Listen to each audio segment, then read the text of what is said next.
here. And I actually had Scott on Twitter Spaces this morning, the Wolf of Wall Streets. He had an interview with Mike McGlone.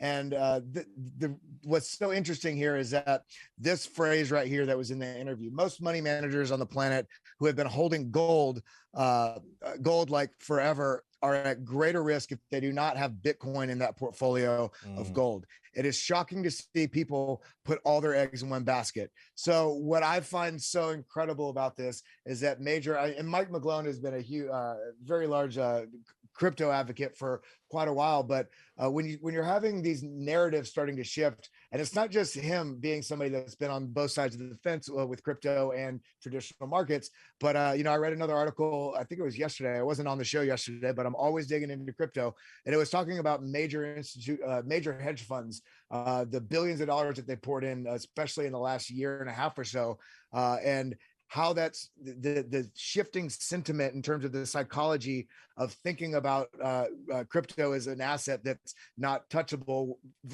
3 years ago, because it's too risky, it's not regulated. It's still somewhat in that boat, but these large institutional players are really starting to dip their toes in. And it's amazing to see even just them dipping their toes in is billions of dollars of investment so far that's come in, with hundreds of billions and almost trillions that is still on the sideline. So I'm curious, Tim, what your thoughts are about, this, and as we were talking before stream, how this is this sort of shift in sentiment about gold, Bitcoin, traditional markets, risk on, risk off. What are you seeing with this? How are you feeling like this is going to play out? Well, no, so this is a discussion we've actually been having around the office now, and that is that we are actually seeing economists starting to warm up to the idea of Bitcoin. Most of the predictions that are very humble about the future of crypto that people will find in articles are done by economists who have been in the field for a while, and they have yet to see the difference in Bitcoin and a lot of commodities and stuff.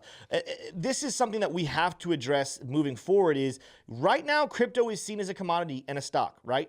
That's one of the reasons why, and I give credit to everyone who says this, the reason why Bitcoin is kind of going down the same time as the stock market is because the majority of investors, the majority of the money kind of sees it as the same thing. Again, I would imagine we got 1,200 people watching right now. The majority of you guys understand there's a massive difference between crypto and stock market, that what the future of the world looks like is crypto, and it is not the same as just putting your money somewhere to invest it. However, that's the way the majority of the world and the investors in it see it, and what we need is a catalyst to change people's minds. We need a catalyst to show, hey, this is the reason why crypto should be viewed in a completely different light. Now, I will stop and say there are some cryptos that probably should be viewed the same way as the stock market. There's a lot of different technologies and coins and projects that work to actually have a product, not just a project. They have a product in the same way we have iPhones and we have cars and we have all these different things. Those are products.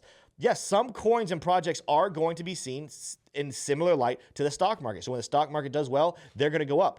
But when it comes to decentralized finance, when it comes to DeFi, it's a completely different world than the stock market. But right now it's seen as a commodity. So that story you're talking about where he is saying you need to increase your Bitcoin holdings compared to gold, that one of the accusations of Bitcoin is that it is the new gold. And I think what he's really kind of getting at is, hey, at least diversify, if not see the future that Bitcoin is going to be. And I can't remember the exact number, but someone talked about if gold right now, if we were just around 11 trillion. If we were just match the market cap of gold, Bitcoin could be worth $1 million per coin. And there's a lot of expectation by economists who are starting to move in the direction of Bitcoin being the future, who are saying, we're not just going to match gold, we're going to outpace it. So the concept of saying, hey guys, split your bets, hedge against inflation, hedge against other things, make sure you're in gold too. I don't think anyone would ever say, hey, gold's going to the trash can, don't be invested in gold. But what he's saying is if you're only invested in gold, make sure you go ahead and split that up and start investing in the future gold, and that is Bitcoin. And something that I talked about in the video yesterday, we have to discuss is this concept of what's going to happen with inflation. It was one of the questions someone asked is, what is the interest rate going to be? Here is the thing, and again, I'm not necessarily a professional economist. I'm trying to learn. It was one of my most fascinating classes I took in college. But what I'm listening to people who know more than me is they're talking about the trends and what tends to happen when we have inflation at this rate. So what we could be expecting here to happen next, and again, I don't want to scare people, I don't want to make people flat out, but we have to prepare ourselves for potentially either a downward price action for crypto, or even could this be the catalyst that separates crypto from the rest of the markets? When we see inflation this high, we're going to have a meeting, the Fed's going to have a meeting, and there's going to be a lot of pressure on them to go ahead and hike interest rates. Now, if they do it too fast, that can be very detrimental as well. But if they do it right, they potentially could start to curb the inflation rate to help stable the economy. The problem is that when that happens, when they raise the interest rates, that gives a lot more buying power to the US dollar. And because the interest rates are so high, people are a little less likely to borrow money, which brings a lower volume of US dollars. When there's a lower volume and that purchasing power is high, it's good economics, but it makes people less likely to want to part with that. When they don't want to part with that, that causes a decrease in volume. That causes them to not really want to invest in the markets as much. And right now, we see the markets as stocks, commodities, and crypto.